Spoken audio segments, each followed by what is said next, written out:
propos. Très resté un peu plus. Hein. Ouais, c'est vrai. C'était très bien. J'ai pas suivi, je regarderai après parce qu'il fallait que je mange en famille. Mais elle est passionnante comme garçon. Elle est chouette. Hein. Ouais, passionnante. L'aventure elle-même maritime, avec une pathologie pour expliquer à Daphné à 28 ans qu'il a privé de l'usage de ses jambes à peu près. Et puis elle a traversé l'Atlantique sur un fétu de paille, un bateau de 9 mètres fait de fibres de jute et de matériaux de récupération. Et le livre est très beau parce qu'il est très... Nous sommes en direct. Ouais, très, très dans la volonté, le rêve, etc. Magnifique. À lire. Bonsoir tout le monde. Nous vous accueillons ce soir pour une grande soirée autour de Paul-Émile Victor. Donc, nous avons avec nous Stéphane Dugast, qui est le biographe de Paul-Émile Victor. Un des biographes. Daphné, qui est un des biographes, pardon. Daphné, qui est la fille de Paul-Émile Victor. Et la Olivier, la co-biographe. Et la co-biographe de Paul-Émile Victor. Mais en attendant que les gens arrivent, les spectateurs arrivent après la diffusion du film, puisque je pense qu'il n'est pas tout à fait fini pour certains, on va parler peut-être de la Société des explorateurs français qui effectivement parraine ce festival depuis plusieurs années et nous en sommes ravis et nous sommes très heureux de vous avoir à nos côtés. Mais cette société des explorateurs, donc Stéphane, tu en es le secrétaire général et Olivier, tu fais partie du comité directeur. Et je pense que ne pas trop me tromper en disant que Paul-Émile a été pratiquement à l'origine de la création de la Société des explorateurs. Alors, c'est même en pas 1937, on vient de fêter les 80 ans. Ouais. C'est même pas pratiquement, il fait partie des fondateurs. Et ce qui est intéressant, c'est qu'en 1937, dans les fondateurs, ils sont plein de jeunes à bousculer un petit peu les us et coutumes des géographes ou des explorateurs qui sont historiquement depuis 1830 à la Société de géographie, qui d'ailleurs héberge la Société des explorateurs français au 184 boulevard Saint-Germain dans le 6e arrondissement à Paris. Et ces jeunes explorateurs, voyageurs qui ont en dessous de la trentaine et puis qui vont se faire aussi chapeauter par le grand patron des croisières jaunes, le croisière jaune et des croisières noires Citroën et Dubreuil, Audouin Dubreuil. Et ces jeunes ont l'envie de raconter autrement l'exploration parce qu'on racontait encore à ce moment-là une exploration qui était très étatique pour la Société de géographie avec des grandes expéditions très avec des relents très coloniaux, mais on est dans une époque qui est comme ça, et ces jeunes explorateurs ont l'envie de le raconter aussi au grand public à travers des films, à travers des conférences, et parmi eux, il y a un dénommé Paul-Émile Victor, mais il y a aussi Alexandra Davinel, il y a bientôt Théodore Monod, bientôt Jacques-Yves Cousteau, enfin tous les grands noms de l'exploration du XXe siècle. N'est-ce pas, Olivier ? Oui, absolument. On peut rajouter aussi Ella Maillard et bien d'autres, mais c'est vraiment les piliers. Bon, Paul-Émile Victor, cofondateur, bien sûr, et toute cette agrégation d'ethnologues, d'aventuriers, d'explorateurs de terres australes, arctiques ou amazoniennes, etc., des géologues, des scientifiques. Et ce que j'ai aimé dans l'historique de notre petit club, parce que c'est un club, moi j'appelle ça un petit port de pêche ouvert sur le monde et le grand monde, c'est cette réunion interdisciplinaire qu'on voit déjà dès le départ dans la trace de certains cofondateurs, dont Paul-Émile Victor, entre les ethnologues, les scientifiques, les géologues, les botanistes, et ça existe encore aujourd'hui parce qu'on continue de parrainer des missions, on continue de se réunir. Bon, il y a les missions et les documentaires de Stéphane, il y en a bien d'autres. Le Mustang qu'on a vu tout à l'heure a été en Himalaya, donc parrainé par la Société des explorateurs français. Donc voilà, ce qu'on aime, c'est un peu cette symbiose, cette alchimie, ces rencontres, ces discussions, et avec jeunes et moins jeunes, et interdisciplinaires. Donc il sort toujours quelque chose de cette tambouille qui est extrêmement positif, et je dirais plein d'espérance pour l'avenir. Et je vais revenir un petit peu sur la création, parce qu'on a regardé tout à l'heure avec Daphné, et puis on va quand même sortir notre petit côté féministe. Il y avait deux filles à l'origine. Oui, elles ont été citées, Alexandra Davinel et Ella Maillard. Voilà. Et c'est quand même important parce que c'est un milieu qui était surtout masculin. Oui, mais il y a une explication à tout ça. Mais vas-y, Daphné. Je voudrais rétablir une réalité historique. Excusez-moi pour la légende de la Société des explorateurs et éventuellement pour la légende de Paul-Émile. mais il n'est pas un des cofondateurs. Il était au Groenland au moment de la fondation et on lui a proposé, dès qu'il est rentré en septembre 1937, donc il a été évidemment happé par tous ses petits copains pour qu'il les rejoigne. Mais l'idée, il n'est absolument pas à la base, ni même de l'idée ou même de la construction de la Société des explorateurs. Mais erreur, Daphné, erreur. Il est sur alors, il faut relire notre livre et le refaire parce que c'est ce qu'on dit dans notre livre. Il est exactement sur le listing des premiers membres fondateurs. Ils étaient de mémoire 17, je crois. Et ce n'est pas lui, évidemment, qui était le gros porteur du projet, mais le porteur du projet a agrégé 17 explorateurs qui sont numérotés par ordre d'intronisation. Et ça s'est étalé de mémoire entre juin 1937, où il n'était pas là, et septembre 1937. Et on considère que les 17 premiers, jusqu'à septembre 1937, sont dans les membres fondateurs. Donc, ils sont 17, ou une vingtaine, on va dire exactement. Et parmi eux, il y a Paul-Émile Victor. Et sauf qu'ils sont très jeunes, sauf qu'ils n'ont pas 30 ans, qu'on est en 1937 et que la société, à l'époque, avec les jeunes, on n'est pas tendre. Et du coup, ils vont se faire parrainer par des explorateurs plus vieux. Mais parmi eux, il y a ses compagnons de route du Groenland, Robert Gessin, pardonnez-moi, et Michel Pérez. Et qui sont dedans, ils sont vraiment dans les historiques. Et après, sur cette liste, ça va s'agréger et on a sur les 70 premières personnes qui sont arrivées à la Société des explorateurs la date exacte d'intronisation. Donc on considère, et c'est dans le livre 100 ans d'exploration qui avait été dirigé par Christian Cloche et qui est sorti chez Glénat. On est dans le noyau dur, attendu, dans quelques mois ou une ou 2 années, etc. Mais il faut bien voir aussi à l'époque, avant-guerre, d'ailleurs c'est dit aussi dans le film, et un petit peu encore après-guerre, on est encore dans l'empire colonial français, dans les autres empires coloniaux, on explore encore. Et puis là, depuis, on va dire, quelques décennies, il n'y a plus rien à explorer. On a tout trouvé, peut-être quelques vallées inconnues. Donc il y a d'ailleurs un film intéressant demain sur cette tribu qu'on a découverte à Palawan, aux Philippines, en 1978, mais à part quelques tribus en Papouasie-Nouvelle-Guinée, tout a été exploré. Et ce qu'on essaye de faire, mais là je rejoins aussi Cathy et toute l'équipe de Terre d'ailleurs, ce qu'on essaie de faire à la CEF, à la Société des explorateurs français, c'est de prolonger cette aventure en la déclinant scientifiquement, comme l'a fait Paul-Émile Victor, mais aussi humainement. Donc c'est aussi une autre exploration, une autre aventure, un autre type de mission scientifico à décliner avec l'ethnologie, la botanique, et puis simplement le voyage au long cours. Donc voilà, la Société des explorateurs français, c'est ça aussi aujourd'hui.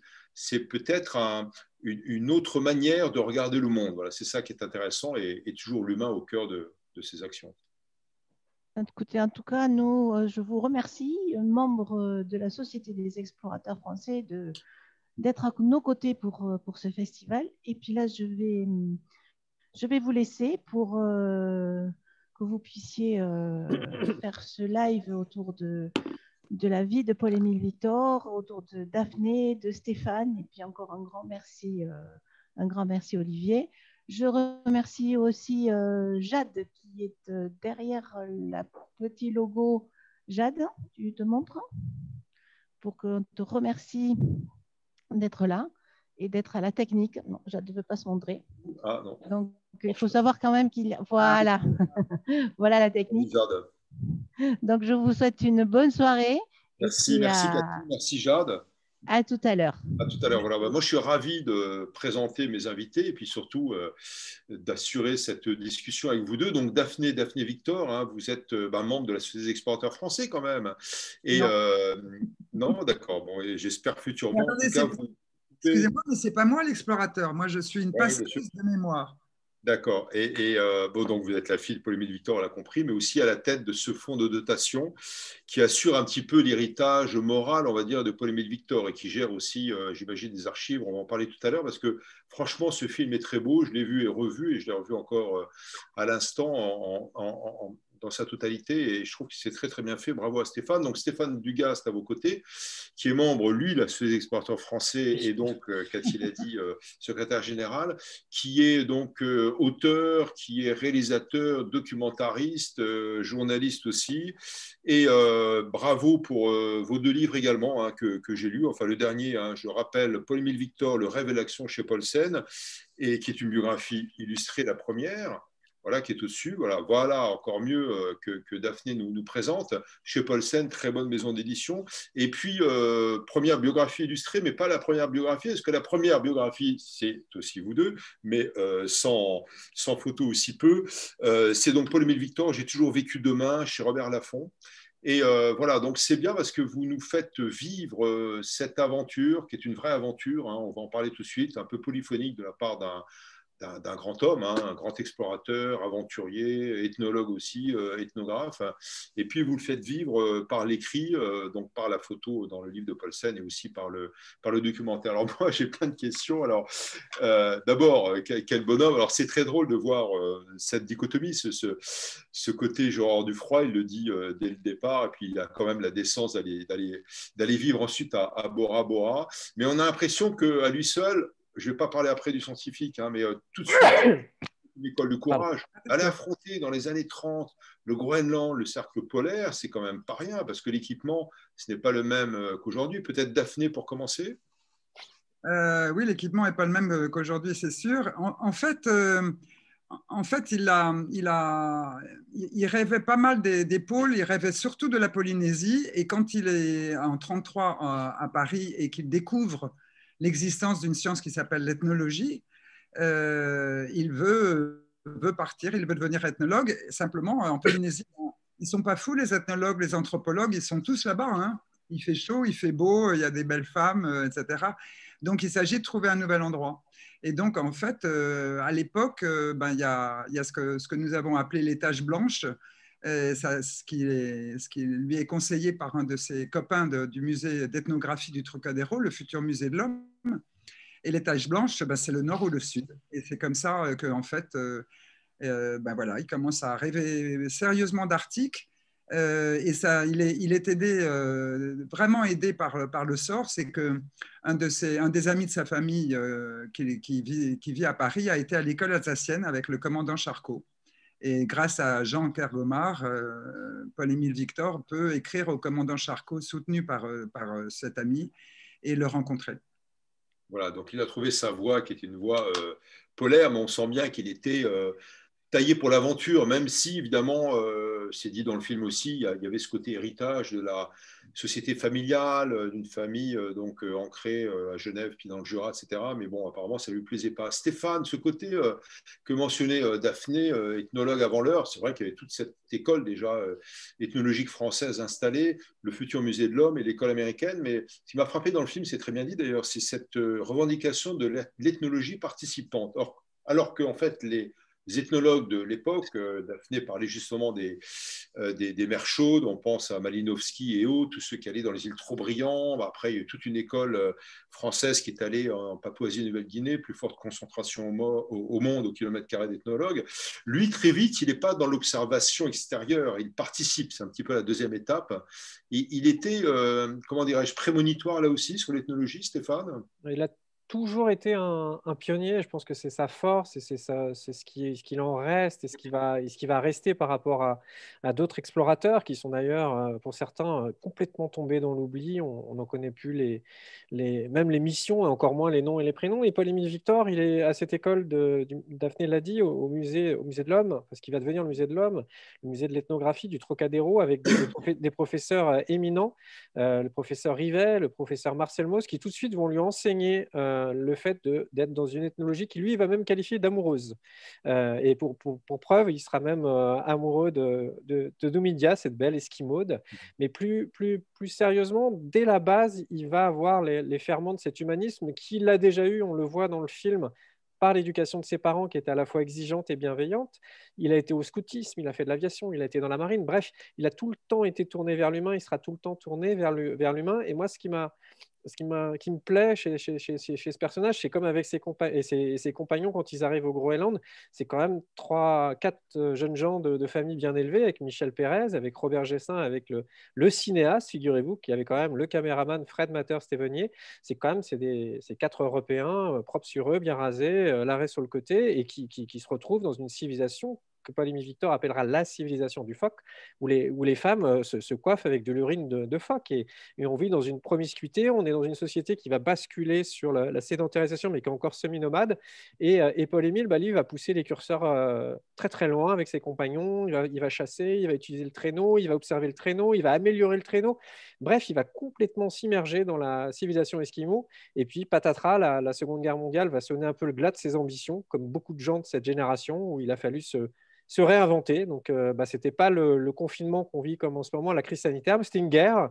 Et quand vous vivez une guerre, certains vont bien la vivre, d'autres vont moins bien la vivre. Et ce qui est intéressant chez Paul-Émile Victor, c'est qu'encore, il y aura un rebond. Et c'est ces rebonds qui m'intéressent depuis 15 ans et qui m'ont intéressé dans ce film. Oui, alors pionnier intellectuel aussi, hein, polyphonique, pluridisciplinaire, comme tu disais Stéphane. Mais alors, la veine, si je puis dire, et le courage de Paul-Émile Victor, contrairement à d'autres scientifiques ou ethnologues de l'époque, et peut-être de manière un peu plus contemporaine, c'est d'y aller, mais de prendre des risques. Daphné, quand même, aller partir comme ça en 1936, 800 km, 4 jeunes gens de bonne famille, comme tu le disais Stéphane, avec combien 33 chiens sur 800 km de banquise, c'est pas rien, c'était un peu un côté risque-tout, non, à l'époque? C'était même plus qu'un côté risque-tout, c'est que, pardon de vous contredire, Olivier, ce n'était pas la banquise, c'était l'inland sea, c'est-à-dire l'ice cap, c'est-à-dire la calotte glaciaire, l'intérieur du Groenland. Donc, pas d'échappée possible, il faut traverser. La banquise, il y a la mer, elle peut casser parfois, on peut prendre éventuellement un bateau. Bon, là, il s'agissait effectivement de traverser d'ouest en est. En fait, ils souhaitaient retourner là où ils avaient été l'année précédente.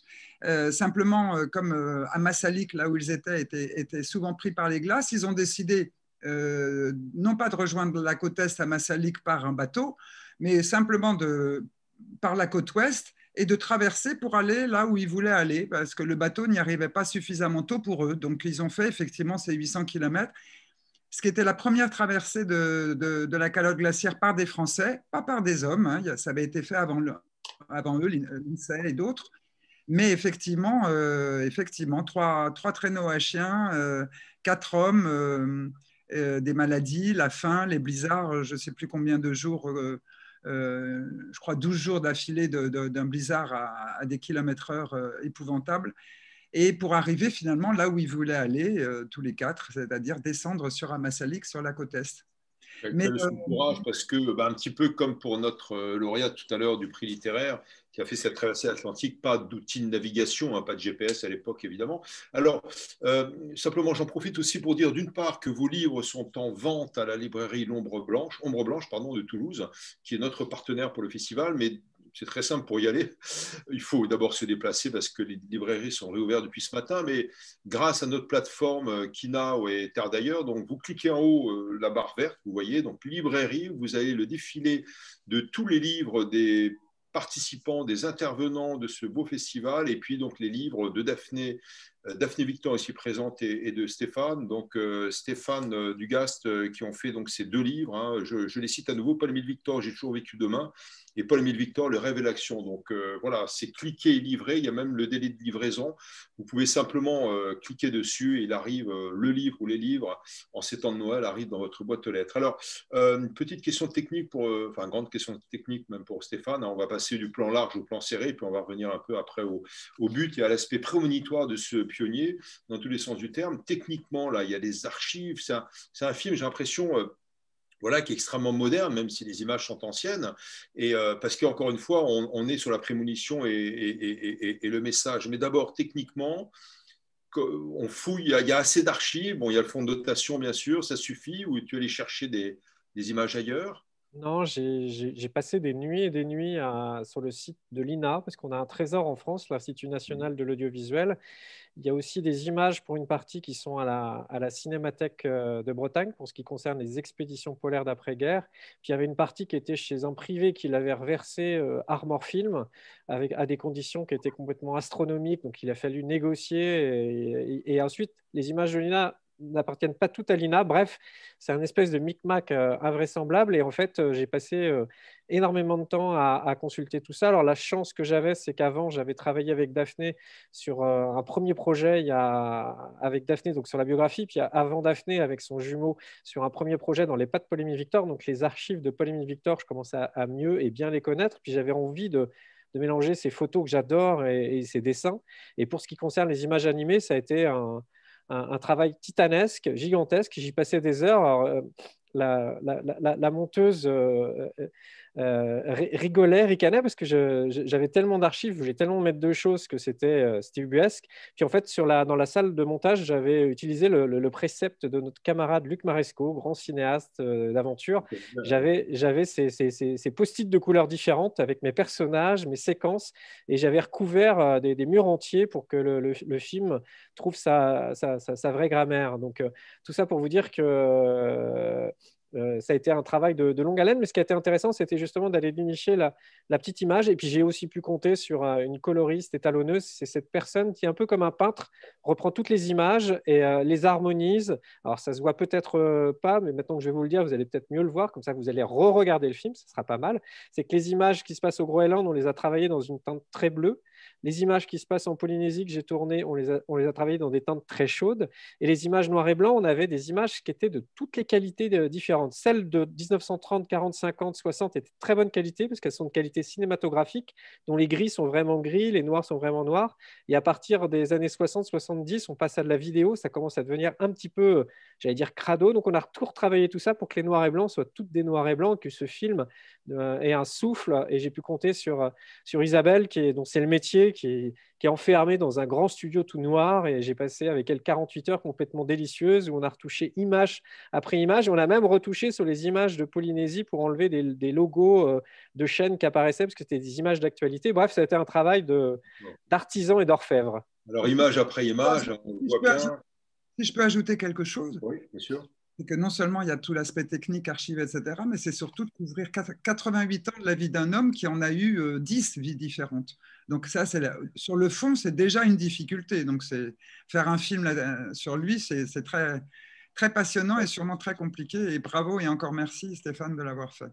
Alors, image après image, on voit bien, Stéphane le citait, par rapport à la qualité des photos, la qualité du cinéma, le filmé en 16 ou 35 mm, c'est différent de la vidéo. Alors, image par image aussi, là je reviens sur le plan large, Daphné, et pardon d'insister là-dessus, pour moi c'est vraiment ce qui me frappe dans votre livre, dans vos deux livres, pardon, et dans le film, c'est le côté, encore une fois, pionnier, prémonitoire, c'est-à-dire parler de ce qui était, Jean-Christophe Victor le dit très bien, ce qui n'était pas encore tout à fait qualifié de réchauffement climatique, hein, donc Paul-Émile parlait donc de changement, il parlait de pollution, de raréfaction de l'eau douce, etc. C'est incroyable. Est-ce que ça, poser une question très simple, hein, et allez-y, parce que justement, j'attends vos questions aussi sur le déroulé qui m'apparaît à l'écran. N'hésitez pas, vous les spectateurs, à nous poser les questions, et donc ce sont nos amis de la technique et Jade qui me les transmet, mais le côté, comment dirais-je, le côté pionnier, est-ce que c'est une architecture intellectuelle ou c'est du terrain et du terrain? Il y a sûrement les deux. Il y a une part de nature, il y a une part d'éducation aussi, parce que je pense que par le scoutisme et puis l'ouverture qu'avait, vous savez, souvent, enfin en tout cas c'était le cas de mes grands-parents, comme ils étaient exilés de leur pays, enfin qu'ils avaient quitté leur pays, ils n'avaient pas été exilés. Je pense qu'ils avaient une espèce d'ouverture comme ça sur le monde, sur des sociétés nouvelles, sur des idées défendues et portées par la France notamment. Et ça, Paul-Émile l'a sûrement reçu à la naissance et tout le long ensuite. Il y a une question de nature aussi, c'est-à-dire que il y a des gens plus ou moins curieux, plus ou moins impatients. Et je crois vraiment que Paul-Émile, très très tôt, avait envie d'aller voir ailleurs, de partir loin.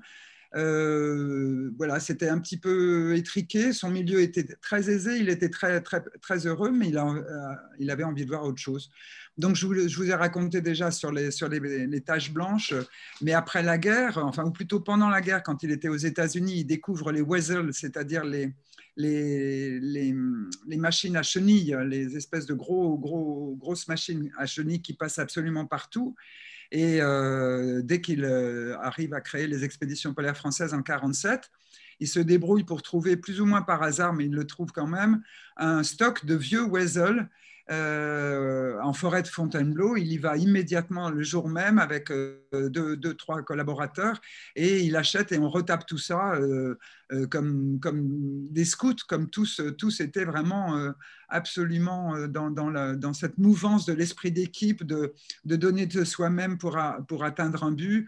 Une des phrases préférées de mon père était « La seule chose dont on soit sûr de l'échec, c'est celle que l'on ne tente pas ». Donc voilà, il faut y aller. Et moi, c'est d'ailleurs une politique et une valeur qu'il nous a transmise. Et voilà, pionnier aussi. Est impressionnant à voir aussi en plein Paris, avenue de la Grande Armée. Alors, je cite un petit peu ce qui apparaît sur l'écran, là, un message de Ludivine qui est toute jeune. Et sachez qu'on a des spectateurs dans le monde entier. Tout à l'heure, on a pu repérer qu'on avait des spectateurs au Mexique, États-Unis, Canada et même Afghanistan. Bonjour, merci pour ce reportage intéressant. J'ai 12 ans et j'ai appris beaucoup de choses. Alors, je vais même répondre en direct, mais ce que je voulais juste... Tournage, montage, etc., repérage, combien d'heures de travail pour le documentaire? Pour ce qui concerne le documentaire, juste avant, c'est de dire que Paul-Émile Victor, sur la dimension pionnier, Daphné a tout dit et tout bien dit. Et ce qui est vachement touchant, c'est chez cet explorateur qui est aussi doublé d'un intellectuel, parce qu'il écrit remarquablement bien, il dessine, c'est un artiste. C'est que c'est quelqu'un aussi qui est tout de suite dans le bricolage et qui est capable de réparer un traîneau, de perfectionner un traîneau et qui adore bricoler. Donc, il allie toutes les qualités, un petit peu à la Thomas Pesquet, à la fois un artiste, à la fois un bricoleur, à la fois un ingénieur. Et d'ailleurs, il avait une formation d'ingénieur. Cher Olivier, combien d'heures et de jours, de semaines, de mois pour ce documentaire? C'est difficilement quantifiable parce qu'en fait, ça se base sur tout le travail que j'ai fait en amont la première fois en 2006-2007 dans les pas de Paul-Émile Victor. Avec Daphné, on avait mis 4 ans pour écrire cette biographie fleuve de Paul-Émile Victor sur Robert Laffont. Et ce film, il s'est fait, et je dois les remercier, avec l'énergie, tout à l'heure, je ne l'ai pas cité, c'est Lisiane la monteuse, mais il s'est fait avec l'énergie d'Éclat Production, de Régis Ayache, son producteur notamment, et grâce au soutien, figurez-vous, de Ushuaïa TV, du groupe TF1. Donc, comme quoi, des fois, il faut aller contre les idées reçues, puisque Ushuaïa TV, la chaîne historique qui reprend les valeurs de Nicolas Hulot, qu'on a vu dans ce film, qui est vraiment un des héritiers directs de Paul-Émile, a parié sur ce film, puisque aucune autre chaîne n'en voulait. Pourquoi, comment, c'était comme ça. Et ça m'a obligé, avec un budget malgré tout rikiki, à avoir plein d'imagination. Et c'est du coup à partir seul avec ma caméra, mon drone au Groenland, à partir seul avec ma caméra, mon drone dans le Jura, et faire de même à Bora Bora. Alors, c'était un rêve de très longue date, voire même un rêve de gamin, et partager ce temps avec Teva à Bora Bora, ça a été inoubliable.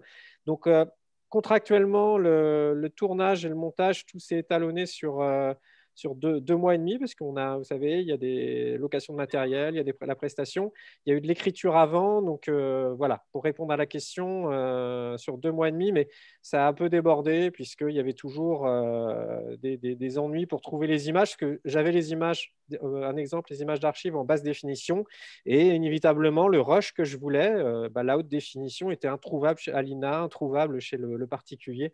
Donc, c'est ce qui a fait le charme de ce projet, c'est qu'il a fallu se battre comme un lion. Ouais. Alors, justement, pour revenir, je rebondis sur Bora Bora. Bon, on a compris qu'il aimait aussi les mers chaudes. Tigre souriant, hein, c'est son vrai nom. Hein. Paul-Émile Victor, c'est un pseudo, non, je plaisante, c'était son surnom chez les scouts. Moi, ce qui m'a frappé, c'est ce qu'il dit aussi dans le film en arrivant, enfin, quand il est sur le plateau, pardon, en parlant justement de la mentalité de ces Polynésiens, en disant, mais voilà, c'est pas une question d'argent, c'est pas une question de pouvoir, de rendre à la société, c'est égalitaire. Et on vient avec le cœur. Et j'en reviens à son école. Indirectement d'ethnologie du futur musée de l'homme, le musée de Trocadéro, avec Marcel Mauss. Marcel Mauss est laissé sur le don de 1904. On parle d'Amérindiens, parce qu'on peut aussi relier les Inuits aux Amérindiens. Ils font partie des 400 tribus amérindiennes de l'Alaska ou du Groenland à la Terre de Feu. Et Marcel Mauss avait beaucoup travaillé là-dessus, donc dès le début du XXe siècle, sur le don, sur la générosité, l'absence d'inégalité, etc. Et je pense que ça a beaucoup... j'imagine, travailler Paul-Émile Victor et que ça perce son œuvre en tout cas. Moi, j'aimerais revenir avec Daphné sur justement ce côté, comment dirais-je, presque bricolage, parce qu'on est avant-guerre et après-guerre. On sent qu'il y a quand même une certaine facilité à pousser les portes de certains ministères et en même temps... Non, c'est pas facile du tout de pousser les portes de ministères. Oui, absolument. Avec les expéditions polaires françaises, il n'y a pas que ça. Enfin, il y a des financements qu'on arrive à avoir facilement, beaucoup plus qu'aujourd'hui, et en même temps, lui est à la peine. Oui, je ne suis pas sûr qu'on obtienne les... D'abord, rappelez-vous quand même qu'on est en 1947. En 1947, la France, elle a encore des tickets de rationnement. Il faut reconstruire tout un pays, donc ce n'est pas facile du tout de trouver de l'argent. Et je crois, Stéphane, tu m'interromps ou tu me contredis si je me trompe, je crois qu'en subvention pure, il a eu 8 000 francs du ministère de l'Éducation nationale, de 8 000 francs de l'époque, et le reste a été énormément de démarches pour trouver des sponsors, des gens qui participent. Il est parti avec des tonnes de petits pois, des tonnes de plein de choses qu'il ne pouvait pas se payer. Mais par contre, ce n'était pas facile du tout de pousser les portes des ministères. Et je dirais même que même au fur et à mesure que les expéditions polaires françaises se sont assises et ont fait leurs preuves, c'était toujours aussi difficile. Et mon père, en fait, on l'a beaucoup critiqué pour ça, mais encore une fois, peut-être que les expéditions polaires françaises n'auraient pas perduré, et elles continuent encore maintenant s'ils ne l'avaient pas fait. C'était vraiment le seul capable de décrocher des financements. Stéphane, je crois que je ne me trompe pas, c'est vraiment il avait une plus de conviction et un tel bagout pour parler de tout ça que franchement, c'était le seul. Oui, alors simplement, de mécénat en nature, on va dire, hein, ça c'est important aussi. Moi, ce que j'aimerais revenir quand même, hein, pardon, sur le fond, au-delà du mécénat, des ministères et tout, c'est le message. Stéphane, est-ce qu'il y a un message aujourd'hui qui transcende cette œuvre, qui existe encore aujourd'hui? Bon, Nicolas Hulot l'a un petit peu dit, mais je pense qu'on peut aller beaucoup plus loin que ça. Est-ce qu'il y a encore une pensée Paul-Émile Victor, on va dire? Oui, parce que pour moi, c'est un personnage à tiroir. C'est à la fois un explorateur, c'est aussi à la fois un dessinateur, c'est aussi à la fois un rêveur. J'ai tout expliqué dans ce film. Donc, re-regardez-le. Mais plus sérieusement, on vient de l'invoquer, c'est l'école de l'aventure, l'école du cœur et l'école de l'ailleurs, pour paraphraser ce très beau titre de prix littéraire dont Daphné nous parlera peut-être tout à l'heure avec le fonds de dotation.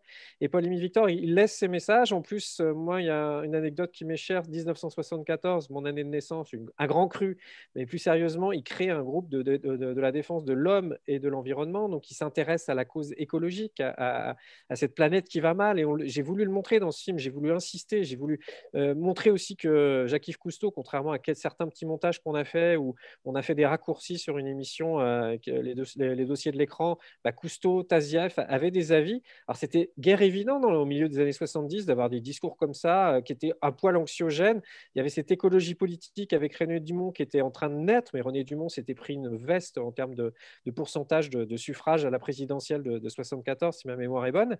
Et ce Paul-Émile, il a toujours été un pionnier, toujours été en avance. Et moi, ce que j'aime dans son écologie, c'était une écologie à la fois pensée intellectuellement. J'en parle un petit peu dans ce film, on en parle beaucoup plus dans les livres qu'on a écrits avec Daphné, mais c'était aussi très pratique, et c'était sur Daphné a toujours cette anecdote avec la brosse à dents à la maison où on se brosse les dents, on utilise l'eau, enfin on ne laisse pas couler l'eau du robinet.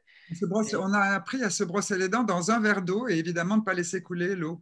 Voilà. Et Paul-Émile Victor, il laisse ce message, il laisse les messages d'une espérance, parce qu'on est dans un siècle où, quand il est à Bora Bora, il y a les tirs nucléaires aériens, et il y a le nucléaire, cette question du nucléaire qui taraude les élites intellectuelles françaises. Lui, il a une pensée qui est moins tranchante peut-être que Cousteau à l'époque, une pensée peut-être moins tranchante que Tazieff, mais néanmoins, c'est des questions sur lesquelles il se pose. Il se pose des questions sur l'eau. Il sait très bien que l'approvisionnement en eau potable de la planète va être problématique. Jean-Christophe le dit très bien dans le film sur le réchauffement ou le refroidissement, mais il y a quelque chose qui est en train de se tramer.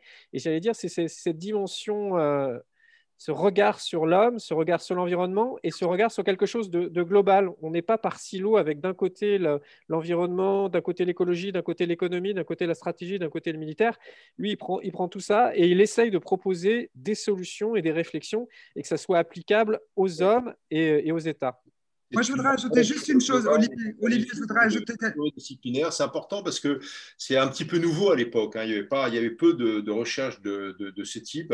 On parlait tout à l'heure là de Louis Audouin Dubreuil, hein, bien connu à la Société des explorateurs français, puisqu'il est aussi l'un des piliers, hein, sinon cofondateur de notre club, de notre petit port de pêche ouvert sur le monde. Et les expéditions Croisière jaune et Croisière noire, donc jusqu'à Pékin et jusqu'au fin fond de l'Afrique, étaient composées de scientifiques, de géographes, d'historiens, de botanistes et de dessinateurs. Alors j'en viens justement, j'en reviens à Paul-Émile Victor, ça apparaît bien dans le film et c'est un peu une face cachée, et dans le livre aussi d'ailleurs, de Paul-Émile Victor, le côté artiste, le côté peintre, le côté dessinateur, c'est pas tellement connu ça, Daphné, cet aspect esthétique, on va dire, de l'œuvre de Paul-Émile Victor. C'est pas très connu.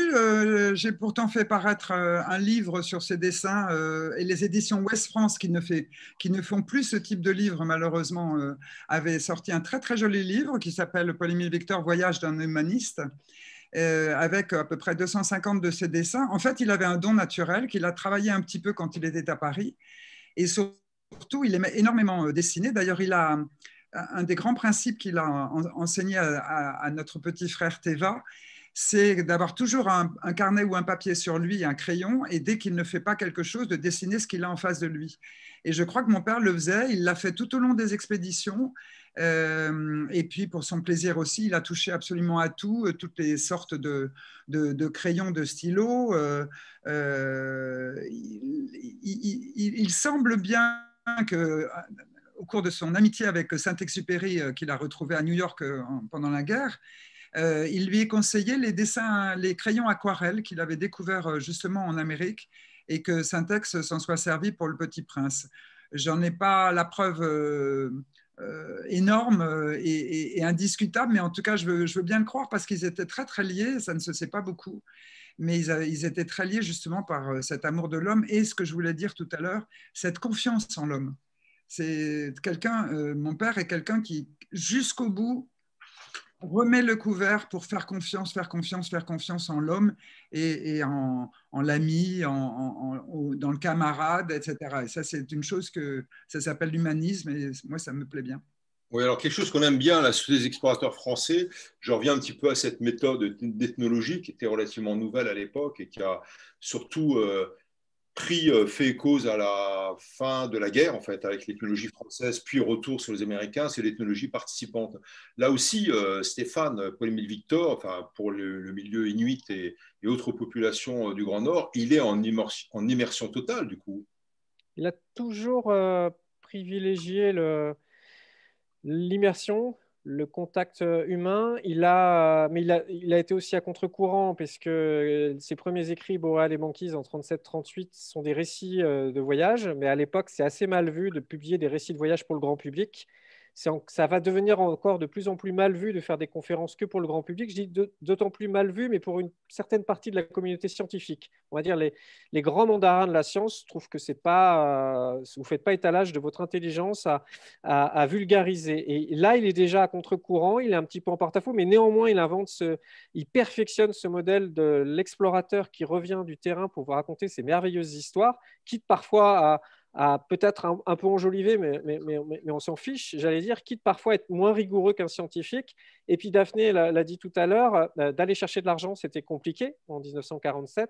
Encore que le seul bémol que je peux apporter à tout ça, c'est qu'il y avait une volonté des politiques de réarmer moralement le pays, et qui mieux que les explorateurs pouvaient porter ce message un peu patriotique. Donc il y a eu des financements publics qu'on n'a plus à l'heure actuelle, et on le sait, Olivier, à la Société des explorateurs, on ne peut plus trop compter sur les ministères pour lancer des grandes expéditions. Donc s'il y a des gens des ministères qui nous regardent, qui n'hésitent pas à nous aider. Et là, il va se retrouver aussi une nouvelle fois en porte-à-faux, parce que c'est quelqu'un qui sait parler, c'est quelqu'un qui faisait des conférences, on le voit, j'espère, dans ce film. C'est Clark Gable qui est en conférence avec ses beaux yeux, il sait parler, il va faire des émules avec Jean-Louis Étienne qui sait aussi admirablement parler, avec Nicolas Hulot qui sait admirablement vulgariser. Mais comme Jean-Louis Étienne et comme Nicolas Hulot, les mandarins des sciences, ou en tout cas une certaine partie de l'élite, va dire mais ces gens-là, ce sont des battleurs, ce ne sont pas des vrais scientifiques. Et ça va être le hiatus de Paul-Émile Victor, qui est pourtant un scientifique et qui, on le raconte dans la biographie chez Robert Laffont en le développant, va prouver à la fin de sa vie qu'il est scientifique. Donc lisez le livre, vous comprendrez pourquoi.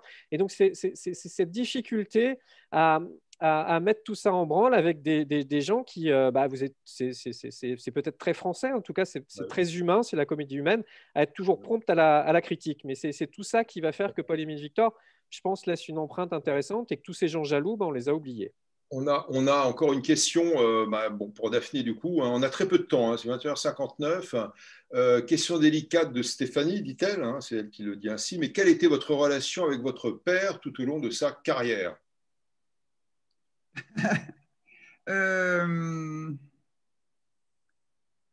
Sa carrière ou sa vie même. Alors, d'abord, comme je le dis dans le film, il était très, très, très, très peu à la maison. Ensuite, mes parents ont divorcé relativement rapidement, relativement tôt. Et ensuite, à partir de notre adolescence, mon frère jumeau et moi, et Jean-Christophe, mais qui le voyait plus, nous le voyions un week-end sur 2 et 15 jours en vacances quand il était là et qu'il était disponible. Là où ça a été plus compliqué, c'est que c'était un monsieur du XXe siècle, d'un milieu très mâle, pour ne pas dire machiste, et qui en plus avait eu un grand respect et amour des femmes, mais avec une peur certaine, donc il ne savait pas trop comment les prendre. Il racontait toujours que son éducation sexuelle avait été vraiment très, très limitée par ses parents. Sa mère lui avait dit « N'oublie jamais que dans chaque femme, il y a ta mère, ta sœur et la Vierge Marie ». Ça, c'est vrai que ce n'est pas très, très facile de s'épanouir avec ce genre d'idées en tête quand on est face à une femme. Et donc en fait, il avait un vrai souci, un souci relationnel. C'était compliqué pour lui d'être naturel avec moi, sa fille, et pourtant, je suis sûr qu'il m'aimait beaucoup. Et autre anecdote, sur la fin de sa vie, quelques semaines avant qu'il s'en aille, je suis allée le voir à Bora Bora et je lui ai demandé mais pourquoi je suis jamais partie avec toi, pourquoi on n'a jamais fait les choses ensemble et tout, et voilà, pourquoi tu ne m'as jamais emmené en expédition, même provisoirement, peu de temps en Terre Adélie, et pourquoi il y a eu si peu de femmes pendant si longtemps. Et il m'a répondu que, en fait, pardon pour les oreilles délicates, une femme dans un groupe d'hommes, ça fout la merde. Et je l'ai très, très mal pris. Mais le temps passant et l'approche et la connaissance de mon père, du coup, dont j'ai fait beaucoup mieux connaissance depuis 25 ans, m'ont fait comprendre que c'est pas de la faute, entre guillemets, de la responsabilité de la femme dans le groupe d'hommes si ça va pas, c'est que dès qu'il y a une femme quelque part, dès qu'il y a un jupon quelque part, on peut plus rien demander au mec.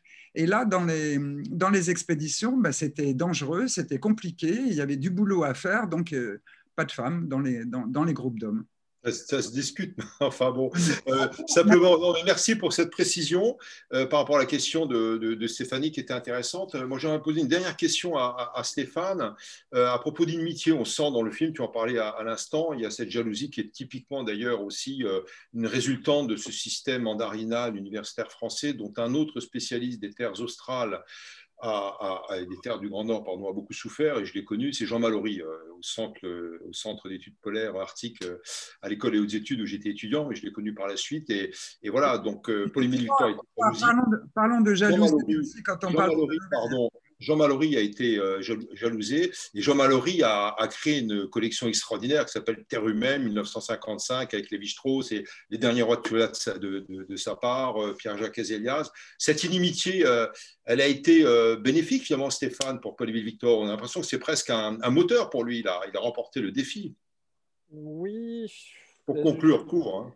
Court, oui et non, parce que c'est quand même difficile de se construire et d'avoir des gens qui vous matraquent sans cesse, qui vous disent que vous n'êtes qu'un battleur, que vous n'êtes qu'un vulgarisateur et que vous n'êtes pas un scientifique. Et là où l'histoire est très, très, très touchante et moi me touche à un point vraiment profondément, c'est que quand il va retrouver, et ça il faut lire notre biographie, quand il va retrouver ses carnets d'exploration, donc ses carnets d'avant-guerre au Groenland, et ces carnets d'avant-guerre, il va les retrouver en 1986, il a 79 ans, donc imaginez-vous à 79 ans retrouvant vos carnets quand vous aviez 27 ans, donc il s'est passé une vie, et là il est un petit peu désemparé, il va se faire aider par Joël Robert Lamblin qui je crois nous regarde ce soir, donc que je salue et qui est dans le film, et avec Joël Robert Lamblin ils vont écrire cet ouvrage en 2 tomes, La civilisation du phoque, et à 80 ans il va être adoubé, définitivement scientifique, et avoir cette petite anecdote qu'on raconte dans notre récit, et une petite tape sur l'épaule de Claude Lévi-Strauss lors d'un raout parisien, lors d'une exposition, une inauguration, et là je pense qu'il s'accomplit, mais jusqu'à ses 80 ans il a peut-être, et je pense qu'il a souffert du fait qu'on lui dise qu'il n'était pas scientifique alors qu'il avait fait des études, qu'il avait une formation d'ingénieur. Donc c'est ça qui est intéressant dans ces paradoxes. Et c'est ça qui, je pense, a été un moteur, évidemment. Mais le chapitre s'est tourné et on le voit qu'après ses 80 ans, il s'ouvre et il explose de joie. Et il a doublé, il est reconnu par ses pairs, très bien, et pas par n'importe lequel. Lévi-Strauss, qui était à la fois un grand ethnologue de terrain, un grand scientifique universitaire, agrégé de philo, mais qui savait reconnaître aussi les passionnés, les ethnologues de terrain, comme l'était Paul-Émile Victor. Écoutez, merci beaucoup, on a dépassé largement l'horaire.